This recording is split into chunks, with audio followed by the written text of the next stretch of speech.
बिस्मिल्लाहिर्रहमानिर्रहीम। अस्सलाम वालेकुम व्यूअर्स, आप देख रहे हैं बिज़नेस इन्फो। मैं हूं बिलाल नज़ीर। बिज़नेस इन्फो में खुश आमदीद। नाज़रीन, बिज़नेस के हवाले से, फार्मिंग के हवाले से और मुख्तलिफ़ मालूमात आपके साथ शेयर की जाती हैं। इस चैनल पर हम अपने एक एक सब्सक्राइबर के लिए बड़ी मेहनत से वीडियोस बनाते हैं। तो आज हम आपको लाहौर लेके आए हैं, बिदियाँ रोड पर। यहाँ पर रैब स्मार्ट फार्म में आपकी मुलाकात चार्टर्ड अकाउंटेंट एक शख्स से करवाई जाएगी। इनकी वीडियोस हम पहले भी अपने चैनल पर अपलोड कर चुके हैं, बकरा फार्मिंग के हवाले से, खरगोश के हवाले से। और आज जो है ये हम फैंसी मुर्गियाँ, ARI, सुसेक्स और एस्ट्रोलोब वगैरह के बारे में हम तफसील से इनकी तमाम बातें जानेंगे। तो नाज़रीन, हमारी वीडियो एंड तक ज़रूर देखिएगा। इस चैनल को सब्सक्राइब भी कीजिएगा और इसको शेयर ज़रूर करें। हो सकता है आप इसमें इंटरेस्ट ना रखते हों, लेकिन जो दोस्त, जो भाई जिनके काम ये वीडियो आ सकती है, जो कारोबार कर सकते हैं, पैसे कमा सकते हैं, तो सवाब की नीयत से आप इसको उन तमाम दोस्तों तक पहुंचाएं, शेयर करें और सब्सक्राइब करने के बाद बेल आइकन को भी दबा दें ताकि तमाम आने वाले वीडियोस का नोटिफिकेशन आपको बर वक्त मिले। तो आइए बिला तहीर आज की बड़ी अहम और नया वीडियो शुरू करते हैं। अस्सलाम वालेकुम सर। जी वालेकुम सलाम। सर, अपना नाम बताइएगा। जी, मेरा आमिर वहीद नाम है और ये रैब स्मार्ट रैबिट्री के नाम से हमने एक छोटा सा फार्म शुरू किया है। सबसे पहले करता हूँ एक रिक्वेस्ट कि ज़रा ऊंचा बोलिएगा। जी जी बिल्कुल। लोकेशन भी बता दें। ये बेदिया रोड लाहौर पे है। यहाँ पे यूनाइटेड ब्रावो के नाम से शोरूम है, उसके करीब है बिल्कुल। माशाल्लाह, पढ़ी लिखी शख्सियत लगती हैं। कैसे शौक बढ़ गया ये? जी, बाय प्रोफेशन जी मैं चार्टर्ड अकाउंटेंट हूँ, काफ़ी अच्छी कंपनी में एज अ फाइनेंस डायरेक्टर काम कर रहा हूँ। बट ये कि आप लोगों के चैनल देख के थोड़ा सा शौक हुआ कि यार ये देसी तरीका जो है, हमने असल में अपनी जो बेसिक्स छोड़ दी हैं और हम दूसरी चीज़ों में पड़ गए। मुर्गियाँ जो हम खाते हैं, मेरे बच्चे भी वो मुर्गियाँ जो हैं वो यानी मैं उनको रिकमेंड नहीं करता, बल्कि मना करता हूँ कि ना खाएं, इतने उसमें ये चीज़ें होती हैं। तो उसके लिए फिर मैंने ये सोचा कि हम क्यों ना ऑर्गेनिक तरीके से ये मुर्गियाँ वगैरह घर में पालें और वो शुरू करें। वहाँ से शौक़ शुरू हुआ था। तो अल्हम्दुलिल्लाह अब तो काफ़ी बड़े लेवल पे कर दिया है, अच्छी खासी चीज़ें डाल दी हैं यहाँ पे। सही। ये बताइएगा कि अब आपके पास कितनी ब्रीड्स हैं मुर्गियों की? मेरे पास कोई 8 के करीब ब्रीड हैं। इसमें जैसे आप देख रहे हैं यहाँ पे पोलिश है, पोलिश के 3-4 हैं, असील भी है, ससेक्स हैं, एस्ट्रोलॉप है, RIR है, सिल्वर सी ब्राइट है, प्लेमाउथ भी है, बेंटम भी है, फिर ये कोचिन में है, हैवी कोचिन में ब्लैक, ब्लू और ग्रे। इसके अलावा इंग्लिश गेम है।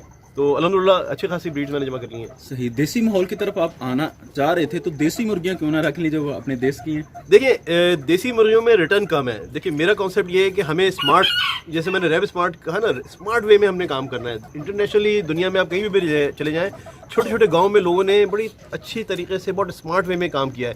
यानी आप क्वालिटी ब्रीड में काम करें जो आपको रिटर्न अच्छा दे।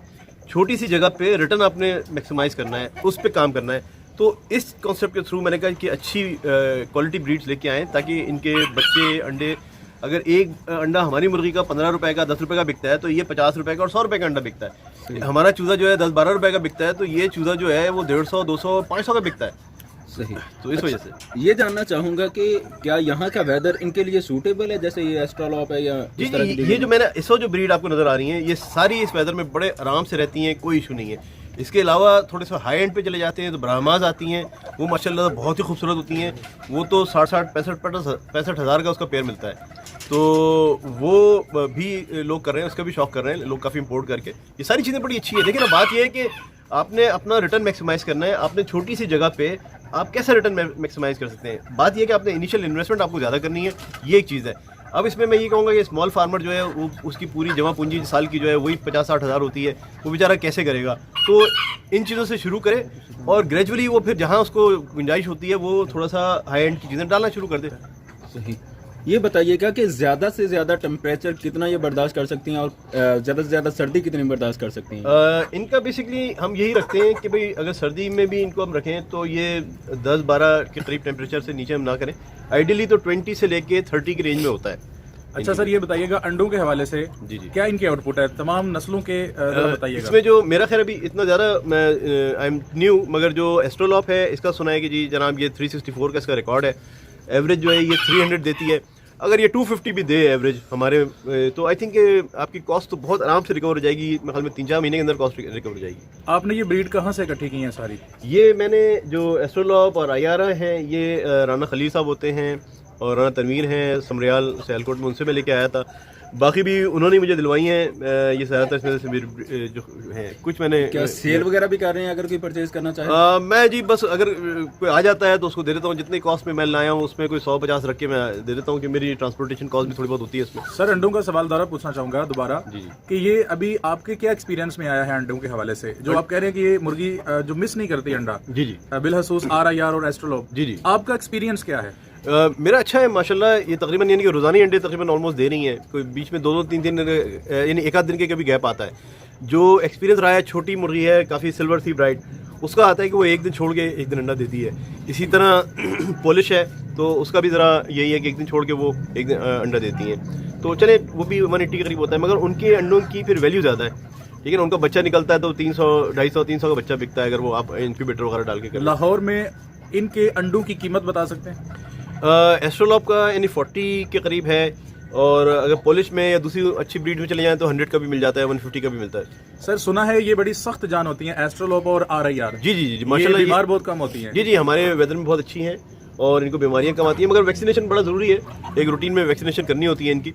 मैं अभी तो न्यू मगर गाइडेंस लोगों से लेके मैं प्रॉपर रेगुलर उनकी वैक्सीनेशन वगैरह मैंने की हुई है। ये तो सख्त जान है, मगर आपके पास मुख्तलिफ नस्लें हैं। जी जी। कोई ऐसी नस्ल भी है जो ज्यादा प्रॉब्लम कर रही है? नहीं जी अभी तो अल्हम्दुलिल्लाह ये सही है। ये मैंने बहुत ज़्यादा यानी एवरेज ली है, ये मैंने बहुत हाई एंड की नहीं है। जो एवरेज बड़ी होती हैं जैसे मैंने कहा ब्राह्मास वगैरह होती हैं, वो उनके नखरे काफ़ी होते हैं। उनको टेम्परेचर, उनकी हाइजीन वगैरह वो ज़रा डिफरेंट तरीके से होती है। जैसे मैंने रैबिट्स रखे हुए तो उनका ज़रा मेंटेन करने का तरीका अलग होता है। ये एक तरह से समझ ले देसी स्टाइल में रह रही है। सर इनकी वैक्सीनेशन या मेडिकेशन आम मुर्गियों की तरह ही है या कुछ स्पेशल करना पड़ती है? नहीं जी बिल्कुल सेम है, वही है। तो मैं यही कहना चाह रहा हूँ कि देखिए आप देसी मुर्गी रखते हैं, वो आपको जितने की बिकेगी, जितनी मेहनत आपको करनी है, दाना भी वो उतना खाएगी, पानी भी, मेहनत भी आपसे उतनी करवाएगी, मगर ये आपको उससे 10 गुना ज़्यादा आपको रिटर्न देगी। सर फीड के हवाले से ज़रा तफसील से बताइएगा, तमाम मुर्गियों की मुख्तलिफ इकसाम जो है, फीड क्या है इनकी? देखिए जी मैं जैसे बच्चे होते हैं, चूज़े होते हैं, तो उनको तो 0 का नंबर का फीड आता है या 4 नंबर का आता है। ब्रीडर जो होती हैं उनको हम तकरीबन 13 नंबर का आता है, 18 भी हम दे सकते हैं। और कुछ दूसरी जो यानी कि आप अगर सिर्फ गोश्त के लिए करें तो उनके लिए ज़रा डिफरेंट ब्रायलर वाला फीड जो होता है। जगह के हवाले से बताइएगा, कितनी मुर्गियों के लिए आपने कितनी जगह मुख्तस की है? देखिए अब जैसे ये एक शेड छोटा सा बनाया हुआ है, यहाँ पे हम आराम से 25 से 30 मुर्गियाँ इस उसमें रख सकते हैं। ये तकरीबन 10 बाय 8 का शेड है। तो अल्हम्दुलिल्लाह इसमें हम आराम से 25-30 मुर्गियाँ रख सकते हैं। आपके फ्यूचर प्लान्स क्या हैं इन तमाम मुर्गियों की नस्लों के हवाले से? मेरा ये है कि अभी तो ये मैं एक्सपीरियंस के लिए रखी थी ये वाली। अब ऐसा इस समय जो है हाई एंड के, जैसे मैंने कहा ब्राह्मास हैं, इस टाइप की हैं, बाहर से आप इंपोर्ट कर सकते हैं। बात वही है जैसे मैंने कहा कि ये ब्राह्मास आज से 2 साल पहले यानी कि 1-1 लाख का एक पीस बिकता था, अब वो गिर के 30-35 पे आ गया है। तो मेरा भी यही अब हो गया है कि मैं ये सोच रहा हूँ कि इसको भी अगर हम इंपोर्ट करें, जिस तरह मैंने रैबिट्स का इंपोर्ट करना शुरू किया है, तो वो 30,000 वाला अगर हम 10,000 में 15,000 में ले आते हैं अल्हम्दुलिल्लाह आगे चल के, तो ये चीज़ भी हमें लोकल ब्रीड इसकी लानी चाहिए। मुख्तलिफ जानवरों में मुख्तलिफ जानवरों की क्रॉस करवाई जाती है, जी जी। आपका इसके हवाले से क्या रद्द अमल होगा? मेरे ख्याल में तो जो प्योर आपकी वो कहते हैं हेरिटेज होती है या उसकी जो प्योर ब्लड लाइन होती है उसको मेंटेन करना चाहिए। मिक्स में वो होता ही है कि वीक हो जाती है इनकी नस्ल, तो कोशिश करें कि जो नस्ल चल रही है उसी को चलाएं। अल्हम्दुलिल्लाह वो बड़ी अच्छी खूबसूरत होती हैं, उनकी अपनी यूनिकनेस होती है। कहा जाता है कि ये खुद हैचिंग नहीं करती, क्या आपका हैचिंग का भी प्रोग्राम है? जी जी मैंने इंक्यूबेटर डाले में तो जो अंडे निकलते हैं हर 2-3 दिन को छोड़ के फिर मैं वो अंडे लगाता रहता हूँ।